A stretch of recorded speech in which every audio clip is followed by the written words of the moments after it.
Market ತುಟ್ಟಿ ಪ್ರತಿಯೊಂದು ತುಟ್ಟಿ ತಿನ್ನು ಎಳ್ಳಿನೇನು ಇರ್ಬೋದು ಮತ್ತಿರ್ಬೋದು 160ರಿಂದ ಹಿಡ್ಕೊಂಡು ಮೇಲ್ಪಟ್ಟು 200 300 ಬಾಯಿಗೆ ಬಂದಿದ್ದದು.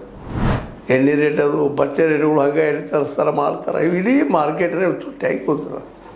ಇವತ್ತೊಂದು ಹೇಳಿ ನಿಮಗೆ ಕೋಲ್ಗೇಟ್ ಅನ್ನುವಂಥ ಒಂದು 20 ರೂಪಾಯಿ ಟ್ಯೂಬ್ ಬಂದಿತ್ತು ಅಂದ್ರಪ್ಪ ಅಂತಂದ್ರೆ ನೀವು 3 ಮಂದಿ ಇರುತ್ತೆ 4 ಮಂದಿ ಇದ್ದರೆ 4 ನಿಮಿಷದಲ್ಲಿ ಕೊಲ್ಲಾಗಿ ಹೋಗಿಬಿಡ್ತದೆ.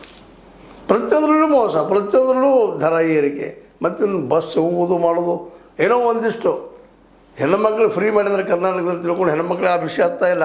ಬಸ್ಸಿಂದು ಹೆಣ್ಮಕ್ಳಿಗೆ ಹತ್ತಾ ಇದೆ, ಆ ಮಾತು ಬೇರೆ. ನಾ ಹೇಳೋ ಉದ್ದೇಶ ಒಂದೇ ಇಲ್ಲ. ಈ ಮಾರ್ಕೆಟ್ ರೇಟ್ ಹೆಚ್ಚು ಮಾಡಿದ್ರಿಂದಾಗ ಇಡೀ ಜನಸಾಮಾನ್ಯರ ಬದುಕು ನರಕ ಆಗ್ಯದ, ಕಷ್ಟ ಆಗ್ಯದ. ಇದೆಲ್ಲನೂ ನಿಲ್ಲುವುದು ಯಾವಾಗ ಅಂತೇಳಿ ನಾವು ಕೇಳುವಂಥದ್ದು. ಇದು 3 ರೂಪಾಯಿಗಷ್ಟು ನಿಲ್ಲಿಸಿದ್ನೋ ಇನ್ನೂ ಇದು ಪ್ರತಿ ವಾರಕ್ಕೆ ವಾರ 3 ಹೆಚ್ಚಾಗಿ 30-40 ಹೆಚ್ಚಾಗಿ 150 200 ಆದರೂ ಯಾರು ಆಶ್ಚರ್ಯ ಪಡ್ಬೇಕಾಗಿಲ್ಲನೂ ಭಯಕ್ಕಾಗಿ ಇವತ್ತು ಸರ್ಕಾರನ ಕೇಳ್ತಾ ಇದ್ದಾರೆ ಜನಸಾಮಾನ್ಯರು. ನೀವಿನ್ನ ಎಷ್ಟು ಏರಿಸ್ತೀರಿ ಹೇಳ್ರಿ. ಈಗ ಶುರುವಾಗೈತಿ ಅದು. ಅದಕ್ಕೆ ಅವ್ರು ಉತ್ತರ ಕೊಡ್ತಾ ಇಲ್ಲ ಸರ್ಕಾರ. ಆದರೂ ಇಲ್ಲ ನಾವು ಉಳಿದ ಎಲ್ಲ ದೇಶದಿಂದ ಕಡಿಮೆ ಏರಿಸಿದ್ದೀವಿ ಅಂದ್ರೆ ಮುಂದೆ ಏರ್ಸೋರಿದ್ದೀವಿ, ಬೆಲೆ ಏರಿಕೆ ಆಗೋದನ್ನು ಇದು ಅನಿವಾರ್ಯ ಅನ್ನೋ ಹಂಗೆ ಮಾತಾಡೋದು ನೋಡಿದಾಗ ಸಹಜವಾಗಿ ಏನಾಗ್ತದಪ್ಪ. ಅದು ಮತ್ತು ಈಗ ಆಲ್ರೆಡಿ ಖಾಸಗಿ ಬಸ್ಸುಗಳಂತೆ ತಮ್ಮ ರೇಟ್ ಏರಿಸಿಬಿಟ್ಟಿದ್ದಾರೆ. ಅವ್ರು ಯಾರು ಕೇಳೋ ಪ್ರಸಂಗ ಇಲ್ಲ, ಏರಿಸಿದ್ದಾರೆ. ಇದು ಸರ್ಕಾರಿ ಬಸ್ಸುಗಳು ಅದು ಏರುವಂಥ ಸಾಧ್ಯತೆಗಳಿದ್ದಾವೆ. ಒಟ್ಟಾರೆಯಾಗಿ ಈ ಪೆಟ್ರೋಲ್ ಮತ್ತು ಡೀಸೆಲ್ ಏರಿಕೆ ಇವತ್ತಂತೆ ನಿಶ್ಚಿತವಾಗಿ ಜನಸಾಮಾನ್ಯರ ಹೊಟ್ಟೆ ಮೇಲೆ ಹೊಡೆದಂಗದ.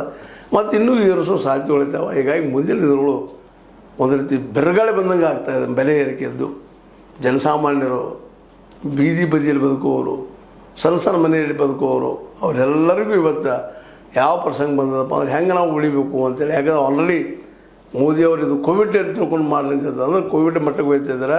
ನೀವು ಅಂದರೆ ಹಿಂಗೆ ಸತ್ತು ತಿರುಗಿಸಿ ಹೋಗಬೇಡ್ರಿ, ಎಲ್ಲರೂ ಒಳ್ಳೇದಾಕಂದ್ರೆ ಸಿಂಪಲ್ ಆಗಿರ್ರಿ.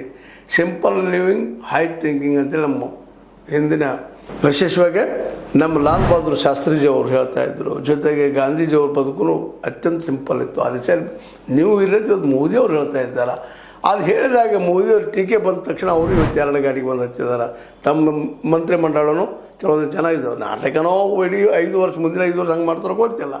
ಒಂದು ಸ್ವಲ್ಪ ಈ ರಿಕ್ಷಾದಾಗೋ ಮತ್ತೇನೋ ಬರುವಂಥದ್ದು ಫಡ್ನವೀಸರಂಥ ಮುಖ್ಯಮಂತ್ರಿಗಳು HD ಮೇಲೆ ಬರುವಂಥದ್ದು ನಡೆದಾವೆ. ಅದರ ಜೊತೆಗೆ ಬರೋವರು ಇದೆಲ್ಲ ನಾಟಕ ಮಾಡೋಗಿದ್ದು ನಿಜವಾಗಿಯೂ ಆದಷ್ಟು ಸರಳೀಕರಣ ಮಾಡಿ ಜನರ ಬದುಕು ಉಳಿಸುವಂಥ ಕೆಲಸ ಇವತ್ತು ಮಾಡಬೇಕಾಗ್ಯದ. ಇಲ್ಲಾಂದ್ರೆ ಈ ಬೆಲೆ ಏರಿಕೆಯ ದಳ್ಳೂರಿಯಲ್ಲಿ ಜನಸಾಮಾನ್ಯರ ಬದುಕ ನರಕ ಅವರಲ್ಲಿ 2 ಮಾತಿಲ್ಲ ಅಂತ ಹೇಳ್ತಾ, ಇದು ನಿಮಗೆ ಲೈಕ್ ಆಗಿರ್ಬೋದು. ಲೈಕ್ ಮಾಡಿ, ಶೇರ್ ಮಾಡಿ, ಕಮೆಂಟ್ ಮಾಡಿ, ಜೊತೆ ಸಬ್ಸ್ಕ್ರೈಬ್ ಮಾಡಿ. H16 ನ್ಯೂಸ್ ಅರ್ಥ ತಿಳಿಸುತ್ತಾರೆ.